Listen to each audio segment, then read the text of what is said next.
mahasiswaku yang dirahmati Allah Subhanahu wa Ta'ala, semoga pada pagi hari ini kita masih diberikan Allah kesehatan dan kesempatan, walaupun proses pelajaran kita daring melalui online. Mudah-mudahan kita semuanya diberikan Allah pengetahuan-pengetahuan, diberikan Allah kemudahan-kemudahan dalam menuju ilmu ini. Oke, saudara-saudara sekalian, pada kesempatan ini sesuai dengan pokok bahasan kita pada semester ini, dalam pertemuan yang lalu kita sudah membahas tentang manajemen pendidikan secara garis besarnya. Kemudian sudah membahas tentang supervisi pendidikan. Namun pada saat ini kita yaitu membahas tentang pendidikan Islam, karena mata kuliah kita adalah manajemen dan supervisi pendidikan Islam. Ini topik yang paling topik besarnya dalam materi yang harus kita capai pada semester ini. Pendidikan Islam ini dapat kita bagi menjadi beberapa bagian, yaitu pendidik, peserta didik, dan materi pendidikan Islam.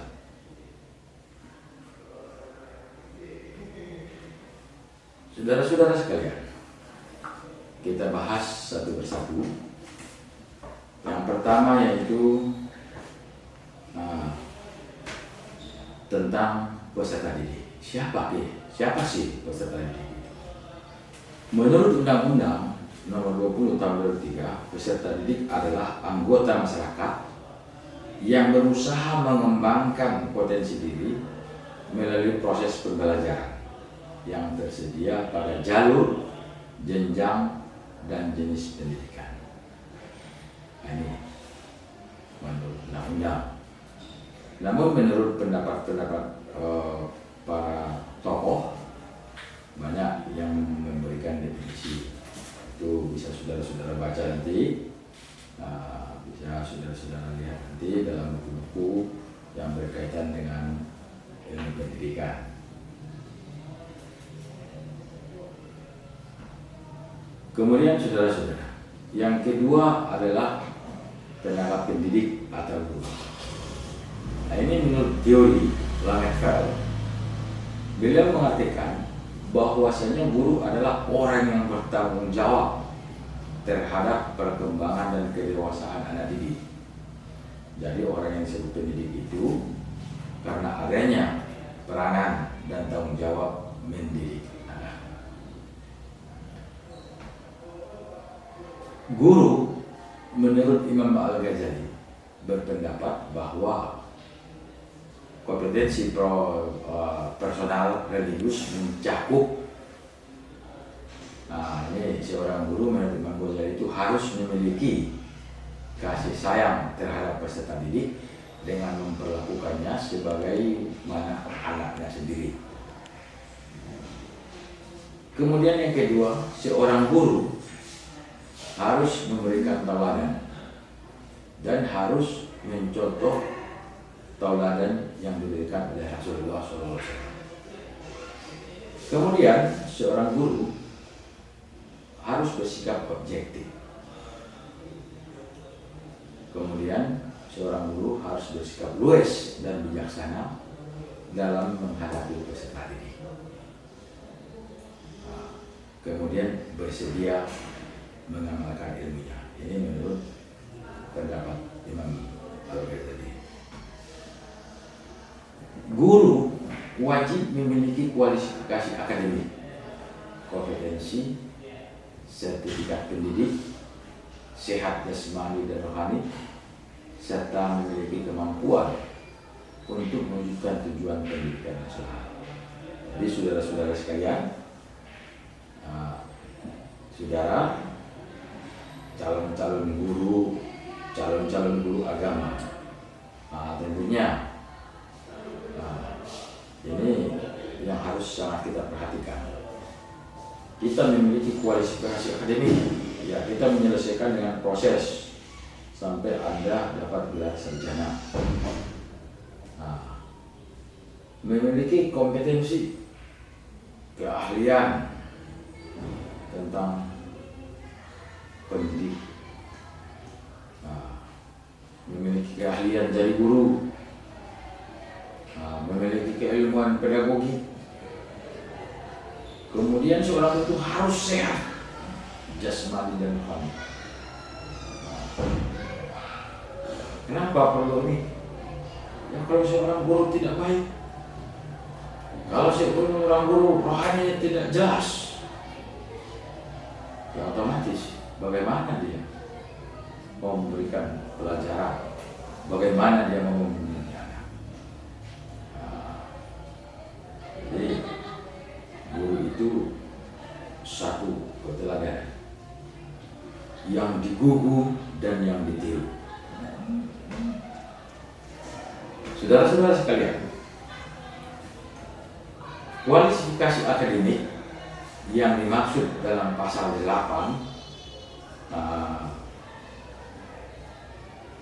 Undang-Undang RI Nomor 12 Tahun 2005 tentang guru dan dosen, yaitu sebagaimana melalui pendidikan tinggi, program sarjana atau program diploma. Jadi artinya kualifikasi akademik ini ada penetapannya agar seseorang dinyatakan bisa jadi guru. Kemudian kita mengenal dengan kompetensi guru sebagai mana dimaksud dalam pasal 8 Undang-Undang Nomor 14 Tahun 2005 tentang guru dan dosen, yaitu meliputi kompetensi pedagogi, kompetensi kepribadian, kompetensi sosial, dan kompetensi profesional yang diperoleh melalui pendidikan profesi. Dari kompetensi pedagogi ini salah satu mata kuliah kita, ini adalah salah satu bagian dari pedagogi, ilmu keguruan. Kemudian memiliki kompetensi kepribadian. Bagaimana sih pribadinya seorang guru? Yaitu yang harus jadi panutan di lingkungan sekolah, panutan di tengah-tengah masyarakat. Kemudian ada kompetensi sosialnya. Seperti apa kompetensi sosial seorang guru? Dia bisa beradaptasi dimanapun dia tinggal. Dia dijadikan sebagai referensi di tengah-tengah masyarakat. Kemudian kompetensi profesional, ini diperoleh dari pendidikan profesi seorang guru. Seseorang dinyatakan profesional dalam bidangnya yang melalui pendidikan profesinya. Kemudian yang kedua, yaitu ketentuan lebih lanjut mengenai kompetensi guru sebagaimana dimaksud pada ayat 1 diatur peraturan oleh pemerintah. Yang pertama yaitu sertifikat pendidik sebagaimana dimaksud dalam pasal 4 diberikan kepada guru yang memenuhi persyaratan. Yang kedua, sertifikat pendidik diselenggarakan oleh perguruan tinggi yang memiliki program pengadaan tenaga kependidikan yang terakreditasi dan ditetapkan oleh pemerintah. Yang ketiga, sertifikasi pendidik dilaksanakan secara objektif, transparan, dan akuntabel. Yang keempat, ketentuan lebih lanjut mengenai sertifikasi pendidik sebagaimana dimaksud pada ayat 2 dan ayat 3 diatur dalam peraturan pemerintah. Kita lihat di pada pasal 11 Undang-Undang RI Nomor 14 Tahun 2005 tentang guru dan dosen. Saudara-saudara sekalian,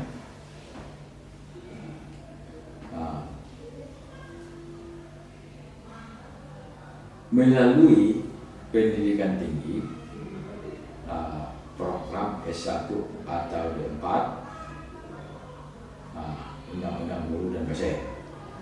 Meliputi kompetensi pedagogik, kepribadian seperti yang kita sampaikan tadi. Namun kita lihat di sini kompetensi pedagogik itu yaitu penguasaan ataupun kemampuan seorang guru mengelola proses pembelajaran atau mengelola pembelajaran dengan peserta didik yang meliputi pemahaman pada peserta didik. Jadi seorang guru harus betul-betul memahami kepada peserta didik. Kemudian membuat rancangan, membuat suatu pola pelaksanaan pembelajaran. Ini dalam yang disusun dalam RKBM, rencana kegiatan belajar mengajar, ataupun dalam bentuk RPP, rencana proses pembelajaran. Kemudian seorang guru harus dapat mengevaluasi hasil belajar. Jadi setiap sub-sub pokok bahasan, ya seorang guru harus membuat tes formatif ataupun dalam pelaksanaannya, sehingga si guru mengetahui sampai di mana pencapaian proses pembelajaran yang telah dilaksanakan. Kemudian pengembangan potensi peserta didik. Seorang guru harus dapat mengembangkan potensi peserta didik. Kemudian ada kompetensi kepribadian, yaitu kemampuan kepribadian. Yang pertama mantap, yang kedua stabil, yang ketiga dewasa, yang keempat arif, yang kelima berwibawa, keenam berakhlak mulia, yang ketujuh dapat menjadi teladan. Inilah sosok seorang guru. Inilah kepribadian seorang guru. Jadi tidak sedikit orang-orang yang berkecimpung dunia pendidikan menjadi guru, namun poin-poin tersebut yang ada hanya sebagian pada dirinya. Jadi kompetensi kepribadian ini yaitu kemampuan kepribadian. Kemudian kompetensi profesional, yaitu kemampuan penguasaan materi pembelajaran secara luas, mendalam, yang memungkinkan membimbing peserta didik memenuhi standar kompetensi yang ditetapkan dalam standar pendidikan nasional.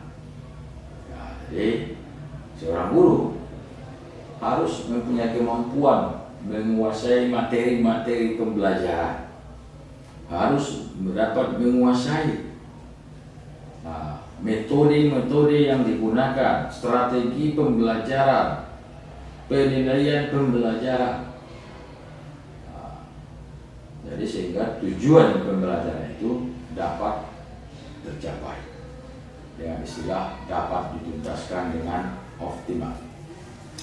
Kemudian yang berikutnya adalah kompetensi sosial, yaitu kemampuan sebagai bagian dari masyarakat untuk berkomunikasi, bergaul secara efektif dengan peserta didik, sesama pendidik, tenaga kependidikan, orang tua, dan masyarakat sekitar. Saudara-saudara sekalian, di dalam bidang pendidikan kita mengenal standar kompetensi inti pendidik, yaitu mampu mengidentifikasikan dan memahami karakteristik peserta didik dari aspek fisiknya, dari aspek sosialnya, dari aspek moralnya, dari aspek kultural, emosional, dan intelektualnya. Kemudian yang kedua, mampu memfasilitasi pengembangan potensi peserta didik untuk mengaktualisasikan berbagai potensi yang dimilikinya. Kemudian yang ketiga, memahami standar kompetensi dan kompetensi dasar mata pelajaran ataupun bidang pengembangan yang diambil. Yang keempat, mampu memilih dan mengembangkan materi pelajaran atau bidang pengembangan yang diambil. Yang kelima, menguasai materi, struktur, konsep, dan pola pikir keilmuan yang mendukung mata pelajaran atau bidang pengembangan yang diambil. Yang keenam, menguasai metode untuk melakukan pengembangan ilmu dan telaah kritis yang terkait dengan mata pelajaran atau bidang pengembangan yang diambil. Kemudian kreatif dan inovatif dalam penerapan dan pengembangan bidang ilmu yang terkait dengan mata pelajaran atau bidang pengembangan yang diambil. Kemudian menguasai teori-teori belajar, prinsip-prinsip pembelajaran. Kemudian saudara-saudara mampu merancang penilaian proses dari hasil belajar, mampu melaksanakan penilaian proses dan hasil belajar, mampu menggunakan hasil penilaian untuk berbagai kepentingan pembelajaran dan pendidikan, mampu mengembangkan kurikulum ataupun silabus terkait dengan mata pelajaran yang diambil, mampu melakukan tindakan reflektif untuk peningkatan kualitas pembelajaran. Kemudian mampu berkomunikasi dengan komunitas profesi sendiri dan profesi lain, baik secara lisan maupun tulisan. Kemudian mampu memanfaatkan teknologi informasi dan komunikasi untuk kepentingan pembelajaran, berkomunikasi dalam pengembangan diri. Kemudian mampu menampilkan diri sebagai pribadi yang matang, stabil, dewasa, arif, dan berwibawa. Kemudian mampu menampilkan diri sebagai pribadi yang berakhlak mulia, sebagai teladan bagi peserta didik dan masyarakat. Kemudian mempunyai rasa bangga menjadi seorang guru. Jadi nggak usah malu, kita bangga dengan profesi kita sebagai seorang guru. Berperilaku jujur, mampu mengevaluasi diri, mampu mengembangkan diri, menjunjung tinggi etik profesi guru. Kemudian mampu berkomunikasi secara efektif, bersikap kooperatif, bertindak objektif, dan mampu beradaptasi di tempat tugas. Kemudian bagaimana hubungan pendidik dengan peserta didik?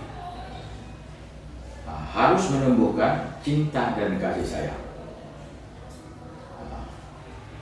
Kemudian keterbukaan.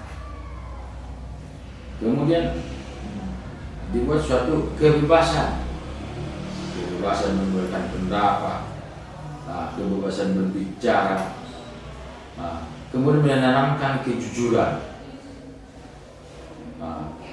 kemudian kesungguhan dan keikhlasan hati, menumbuhkan rasa keagamaan, menumbuhkan suasana kekeluargaan, bukan dalam suasana kekuasaan. Jadi seorang guru dalam hal itu jangan mengandalkan suasana kekuasaan, tetapi mengandalkan suasana kekeluargaan. Saudara-saudara sekalian, kita lihat di UNESCO ada pilar, 4 pilar pendidikan, yaitu learning to know, learning to do, learning to be, learning to live together. Kemudian kita masuk kepada materi pendidikan Islam. Apa sih materi pendidikan Islam itu? Yaitu penyusunan materi pendidikan harus memperhatikan tujuan pendidikan Islam, lingkungan alam dan masyarakat, minat dan bakat peserta didik, realitas sosial, kondisi keagamaan, aspek kemanusiaan, aspek budaya dan ekonomi, kecenderungan global, dan lain-lain. Keberhasilan suatu materi pendidikan Islam akan ditentukan oleh pendidik, perilaku dan pemahaman, metode atau cara penyampaian, lingkungan atau sistem sosial dalam masyarakat, dan pemahaman dan pemikiran peserta didik. Agar materi dapat diterima peserta didik, langkah-langkahnya yaitu materi pendidikan disesuaikan dengan usia dan perkembangan peserta didik. Pendidik memahami psikologis peserta didik, kemudian menggunakan metode yang tepat, dikaitkan dengan pemahaman peserta didik sebelumnya, kondisi pembelajaran yang kondusif, dan lain-lain sebagainya. Jadi materi pendidikan Islam menurut tokoh, ini bisa saja nanti saudara-saudara baca di dalam buku materi kita, dalam silabus yang kita buat.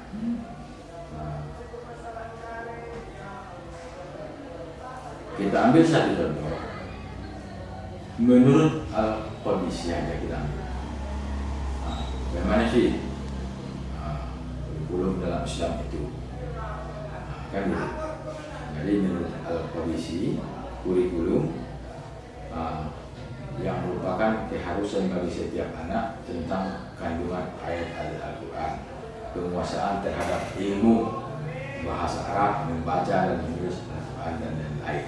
Ini nanti bisa saudara-saudara perhatikan.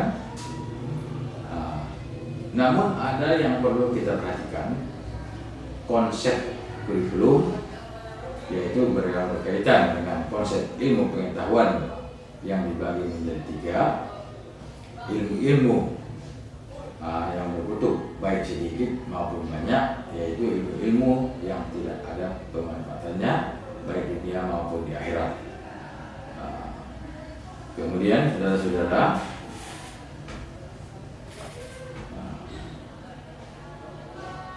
kita berpedoman terhadap Undang-Undang Nomor 20 Tahun 2003 tentang Sistem Pendidikan Nasional Pasal 3 ayat 3 bahwa dalam penyusunan kurikulum, baik dia melalui jenjang pendidikan dalam rangka negara kesatuan Republik Indonesia, ini harus memperhatikan peningkatan iman dan takwa, peningkatan akhlak mulia, peningkatan potensi kecerdasan dan minat peserta didik, keragaman potensi daerah dan lingkungan, tuntutan pembangunan daerah dan nasional, tuntutan dunia kerja, perkembangan pengetahuan teknologi dan seni, agama, dinamika perkembangan global, kemudian persatuan nasional,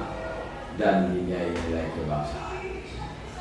Demikian saudara-saudara pembahasan kita tentang pendidikan Islam, yang intinya saudara-saudara bahwasanya dalam pendidikan Islam itu yaitu yang berkaitan dengan Allah